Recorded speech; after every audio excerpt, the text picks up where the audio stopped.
Welcome back to another episode of Profit from Legal. I'm your host, Noel Bagwell. Today we have another excellent interview episode for you. My guest is Denise Cagan of DCA Virtual. She also has the Nuture Small Business podcast, on which I've been a guest talking about Executive LP's mission to end legal poverty for small businesses. In this episode of Profit from Legal, Denise joins me to talk about having the right support team. Her company, DCA Virtual, provides virtual support staffing, and she's a wonderful person to come in and talk about both outsourcing, delegating, and just building the right team in general. So if you've been looking to scale up your business and not meeting with a lot of success, or you just need help rounding out your team, this episode should be of particular interest to you.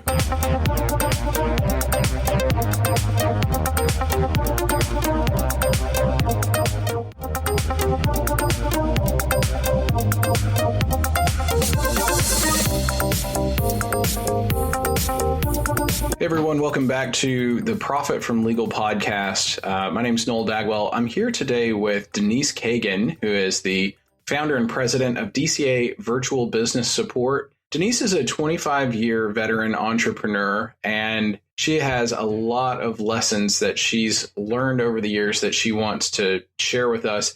And she has a wonderful story she may even tell about delegating and outsourcing when she attempted to do her S-Corp business taxes after switching over from being a sole proprietor. She's got lots of great insights about why you shouldn't DIY things. But these days, she spends most of her time as the owner of a company that provides outsourced solutions, everything from virtual assistants to website development, web specialists, social media strategy, that sort of thing.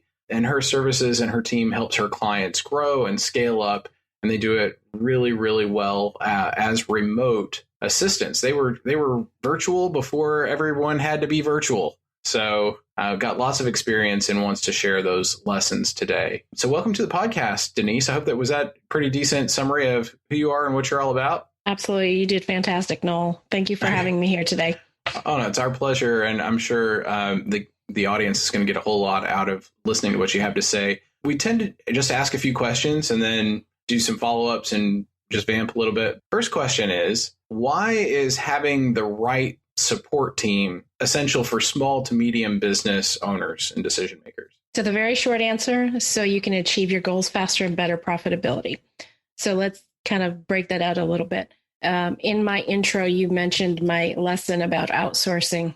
That particular instance was, I did my own taxes. Okay. When you're a sole proprietor, Schedule C is kind of easy peasy. No problem. All right. Have done those tons of times before. It was easy. When I turned to a S Corp, the way the taxes were done, very, very different. And I wound up owing thousands of dollars to the IRS because I didn't do it correctly.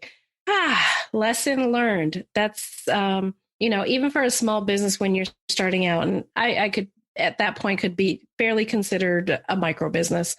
Thousands of dollars really hurts. So having the right people in the right places is really important. And that's whether it's, somebody who's annually preparing your taxes or somebody who's going to help with your day-to-day functions. Some companies, other virtual or outsourced solutions, they specialize in very specific things. They work with certain verticals, certain industries. I saw a VA company not too long ago that specialized in construction and coaches, two different types of industries, but that was her area of expertise. So you want to make sure that if somebody is specialized, that they're specialized for your industry or your need, that could be bookkeeping, legal, that sort of thing. You also want to check to make sure your company is insured if that's important to you. I would think for most business owners, that would be important to them. Okay. But it's not something that they often think to check. We automatically send our certificate of insurance out to our clients, okay? We send our W-9, our certificate of insurance, because those are all things you're going to come back at the end of the year and say, hey, by the way, we need this for our bookkeeping, accounting, et cetera. So those are some things to consider as you're selecting your support team. And then the other thing is, where is your team located? For some people, it's totally not important. Okay. For other people, it is. For instance, we had a company contact us from Charlottesville, which is in Virginia, and said, hey, I see that you have a local presence. You're there in Richmond. And we have a presence both in Richmond as well as Charlotte, North Carolina. And so for them, it was important to connect to somebody that was not across the country. Okay. So location, it is important to some folks. And if that is the case, make sure that you're asking about that. But the thing is you want the people who can do what you need in a way that is both smart, efficient, and probably consultative to a certain point.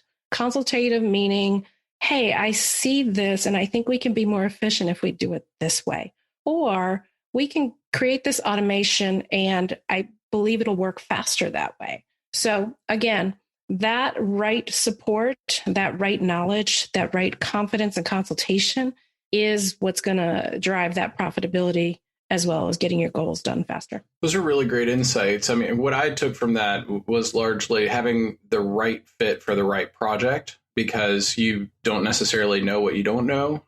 You may not even know what is going to work out best for you. You might have an idea of the outcome you want to achieve, but having people on your team who are specialists in knowing how to achieve those outcomes can save you a lot of time and a lot of money and a lot of headache. So I really appreciate that answer. That was just so good. So let me ask you about mistakes. Not your mistakes, but when it comes to building, I don't make mistakes. You don't make mistakes? Well, good. Me either. Yeah. So I'm glad that we're kidding. all perfect here today. That's it makes doing the podcast so much easier when you're perfect. You know, everyone can just trust everything that you say and not even question it.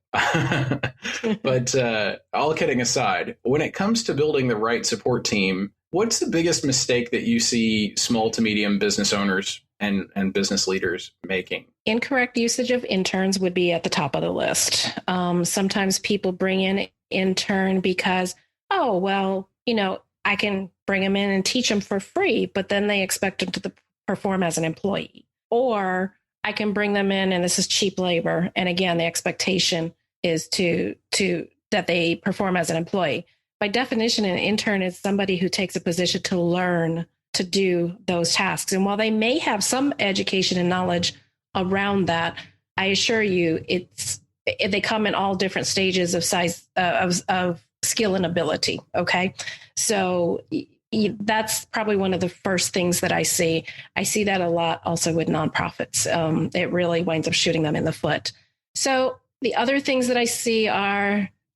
Oh, sorry. I just want to add to that really quickly. The Department of Labor actually has a lot to say about unpaid internships these days. Oh, yes, they do. And Department of Labor will look unkindly upon those who use unpaid internships for the benefit of the business, whereas the unpaid internship is really supposed to benefit the intern themselves. It's supposed to be virtually entirely for the benefit of the intern. It's not really supposed to benefit the business in any kind of significant way. And if it does, you're expected to compensate them for their labor.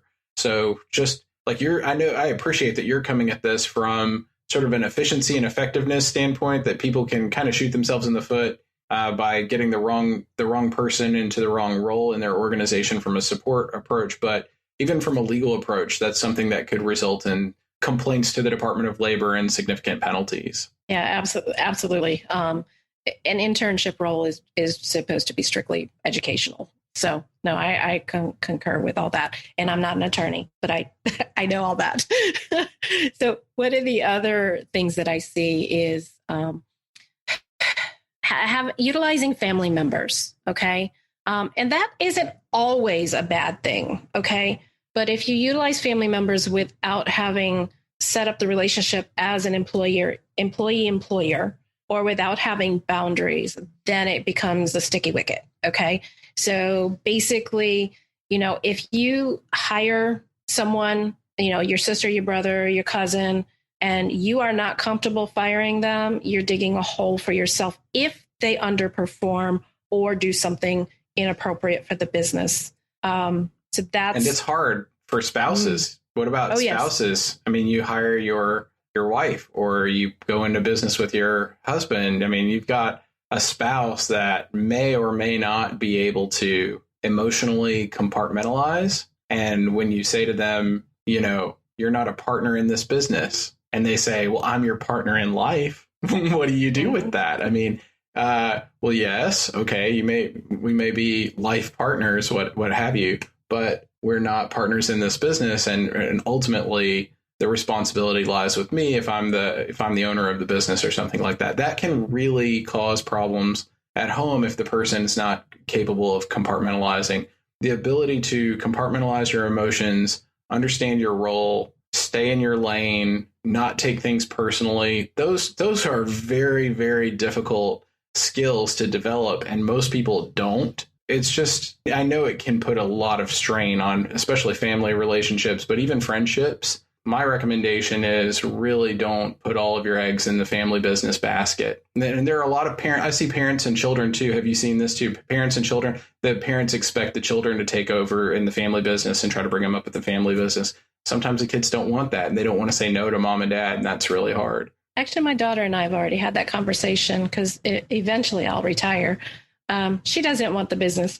She wants nothing to do with it, which is fine. So that just means when I do start planning an exit strategy, it needs to be something different. Okay. And it still can be something that benefits her if there's a sale of the business, but it's not going to be her taking over the business. And I'm not offended by that. I'm not taking that personal whatsoever.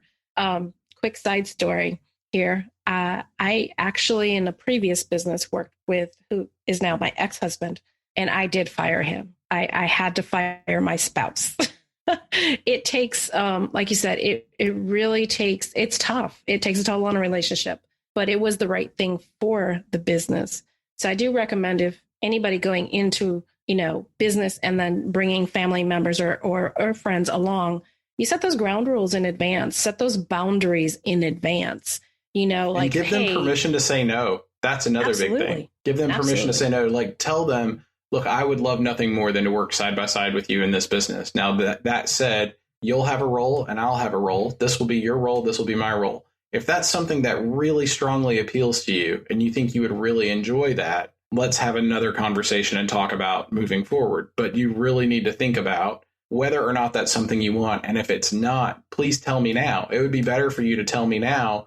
No, I don't think that would be my calling in life. That's not going to give me the most meaning and value and purpose in my life.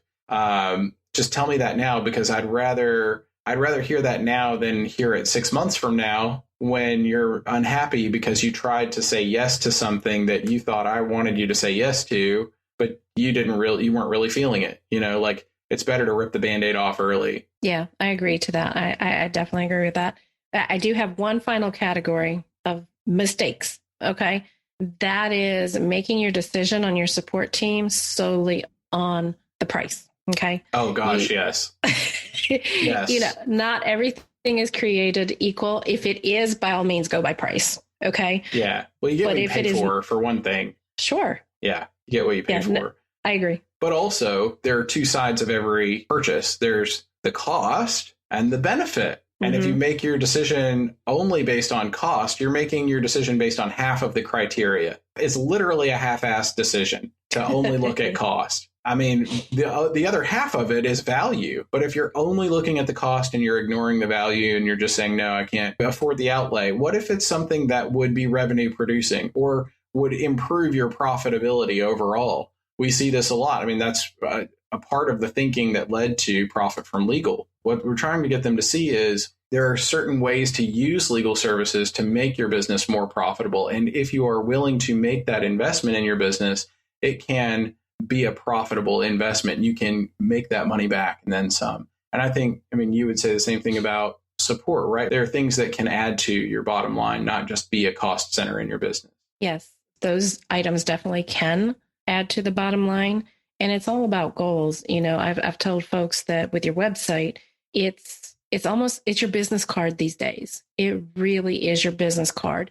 If somebody goes to it, there's misspellings, things are not aligning, you haven't checked it in months and there's some type of error because WordPress updated, that's not a good look. It just is not a good look. So yes, make sure that, whatever is driving your decision, that you're understanding what your goals and your outcomes you want are, and then you can go to budget and say, okay, does this budget make sense to hire this person for this service? Absolutely.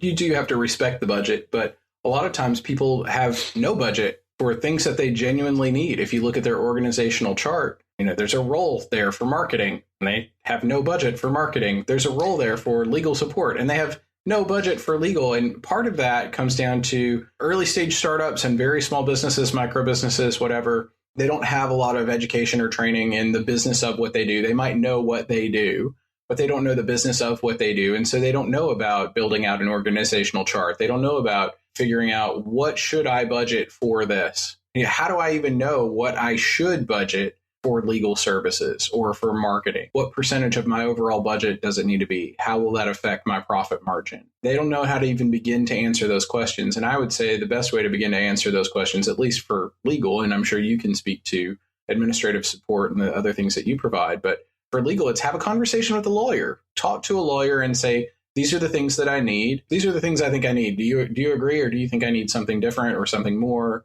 Do I need less than I think I need? What's the right fit? Get the fit right.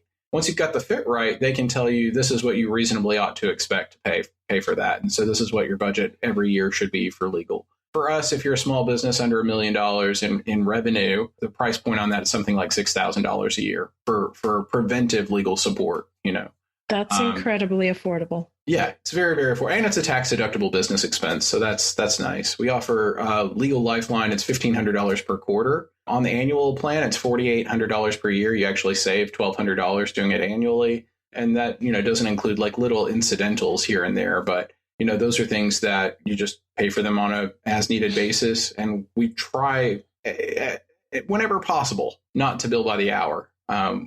For us, we believe in disconnecting the cost of the service from the time spent because we really want to focus on the value delivered. So we price our services based on what we genuinely believe is the value of those services based on market data. So we're getting, we're aggregating statistics and what people spend, what they should spend, and doing some pretty complex statistical analysis and math to determine what the value of those services is, and then price our services accordingly so that we don't have to fall back on the billable hour. And that makes a big difference. It's a big difference in incentives. And that would be the other thing, too, is look at whenever you're hiring support staff or you're hiring a lawyer, you're hiring an accountant, you're hiring someone to help you with sales, you need to consider that person's incentives, whatever the incentives may be.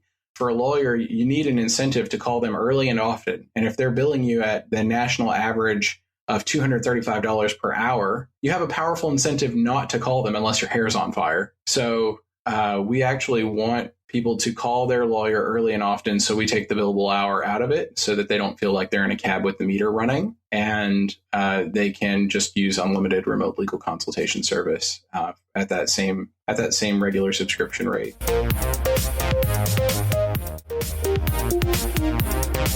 Okay, resuming.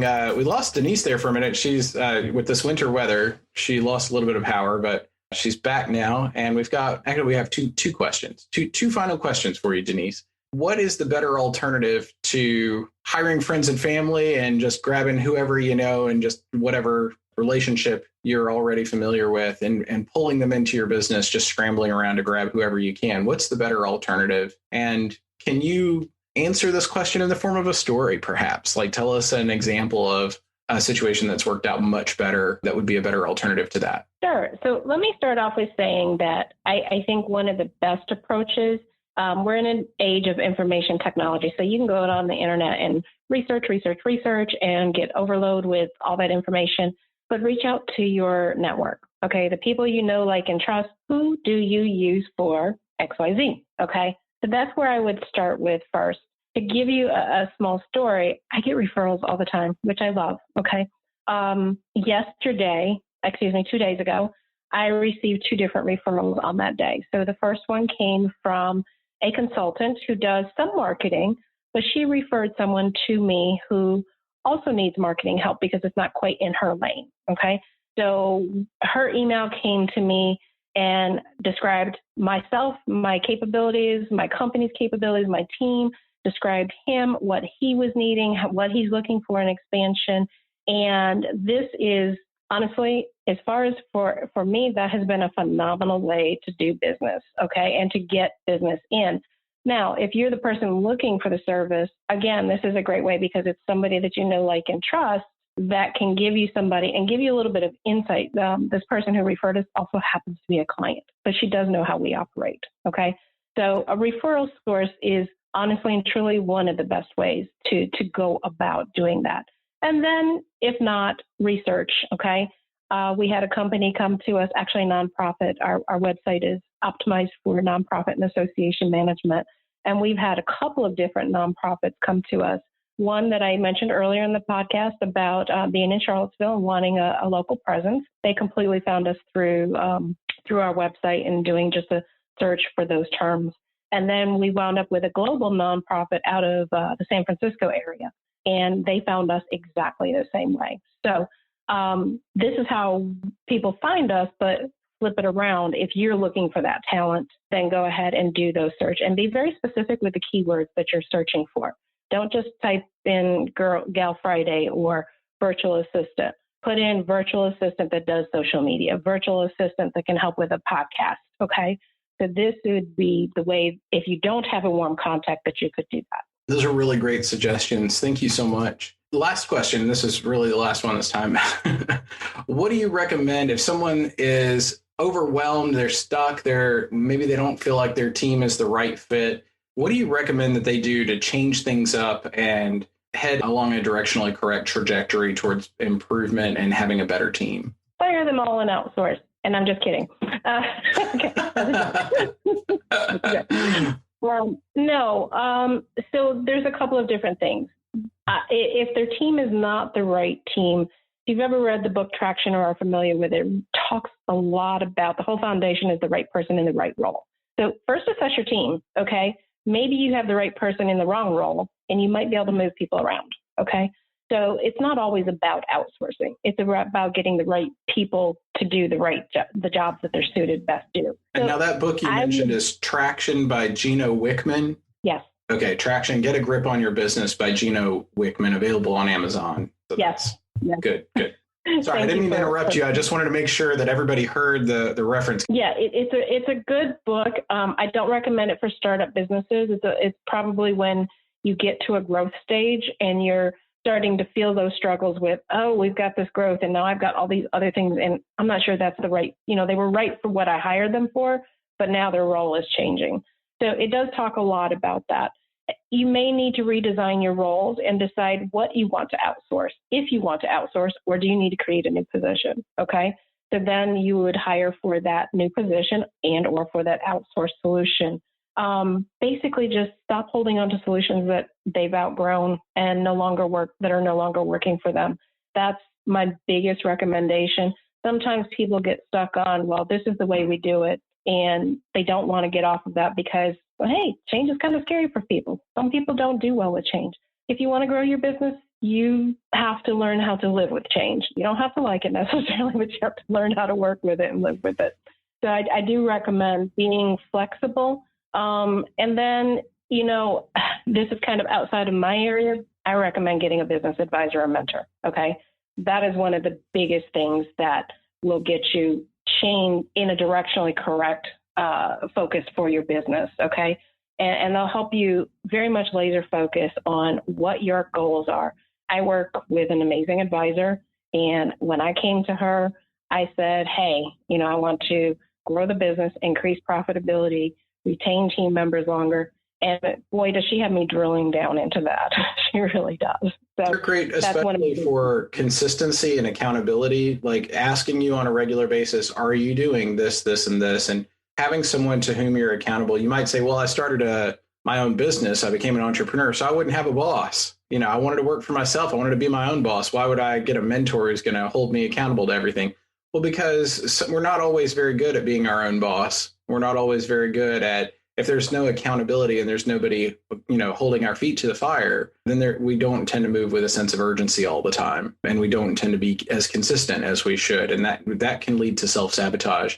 Your advice about getting a mentor is very wise. And I encourage people to reach out to organizations like SCORE if they're looking for a place to start, looking for a mentor. I've spoken at a number of SCORE events and, found them to be a good organization. And there are a bunch of other good organizations out there, both for profit and nonprofit, where you can get a business mentor, or even just reach out to somebody you know who's a successful business person in your community and ask them for their advice and ask them if they wouldn't mind, being a sounding board for you here and there, or keeping you accountable, whatever the case may be. Absolutely. You can sometimes find mentors at trade organizations.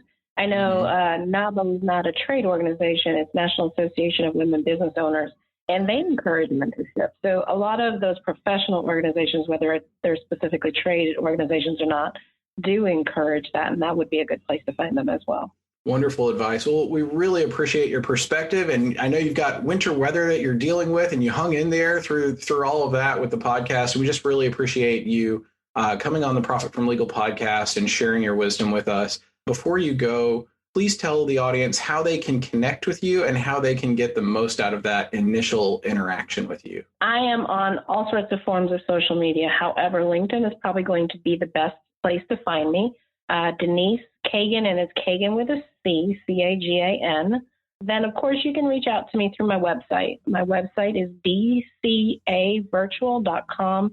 That's D as in dog, C as in cat, A as in apple, and then the word virtual.com. And we'll make sure we put that in the show notes and the episode description and everything for everybody. And of course, we'll, blast it all out on social media when the episode publishes. So check out Denise and DCA Virtual. She's good people, y'all. Talk to her if you have needs for outsourcing or whatever the case may be. Like, her website is really well put together. And if you hit the website, you'll have no question about what they can do for you. And again, Denise, thanks for being a guest on the Profit from Legal podcast. We'd love to have you back sometime. Sounds great. Thanks, Noel. Well, that's all for this episode of the Profit from Legal podcast. If you've enjoyed listening to the podcast, we ask that you simply share it with your friends, subscribe on Apple Podcasts or Spotify or wherever you listen to podcasts.